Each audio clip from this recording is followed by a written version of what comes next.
Ikatlong kabanata. Ang pagbabalik ng Panginoon. Mga minamahal, pangalawang sulat ko na ito sa inyo.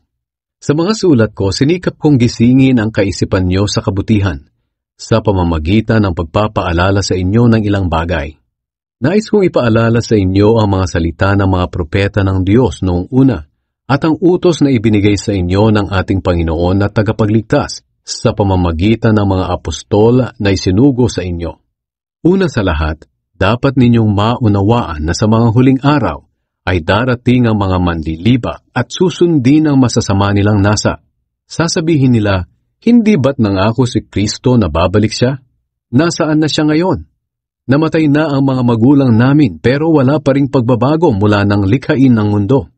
Sinasadya nilang kalimutan ang katotohanan na nilikha ng Diyos ang langit sa pamamagitan ng kanyang salita, at nilikha niya ang lupa mula sa tubig at sa pamamagitan ng tubig.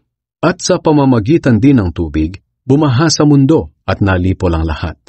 Sa pamamagitan din ng kanyang salita, itinakdang tupukin ng Diyos sa apoy ang kasalukuyang langit at lupa sa araw ng paghuhukom at paglipol sa masasama. Ngunit huwag sana ninyong kakalimutan, mga minamahal, na sa Panginoon walang pinagkaiba ang isang araw sa 1,000 taon. Para sa Kanya ang mga ito ay pareho lang. Hindi nagpapabaya ang Panginoon sa pagtupad sa pangako niya, gaya ng inaakala ng ilan.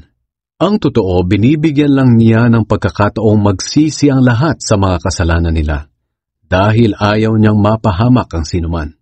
Ang araw ng Panginoon ay darating na tulad ng isang magnanakaw. Sa araw na yon, biglang mawawala ang kalangitan na may nakakapangilabot na ugong. Masusunog ang lupa at mawawala ang lahat ng nasa lupa. Kung ganito ang magiging kahihinatnan ng lahat, dapat kayong mamuhay ng banal at makadiyos, habang hinihintay nyo ang araw ng pagdating ng Diyos at ginagawa ang makakayanan nyo para mapadali ang pagdating niya. Sa araw na ito, masusunog ang langit sa apoy at matutunaw ang lahat ng nasa lupa sa tindi ng init. Ngunit ayon sa pangako niya, may maaasahan din tayong bagong langit at lupa na paghaharian ng katarungan. Kaya nga, mga minamahal, habang inaasahan niyo ang bagay na ito, pagsikapan ninyong mamuhay ng mapayapa, malinis at walang kapintasan sa paningin niya.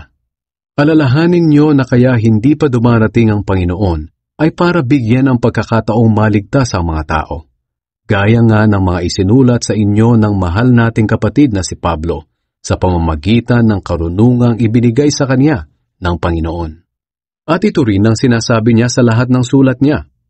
May ilang bahagi sa mga sulat niya na mahirap intindihin, na binibigyan ng maling kahulugan ng mga hangal at mahihina ang pananampalataya, gaya ng ginagawa nila sa ibang mga kasulatan.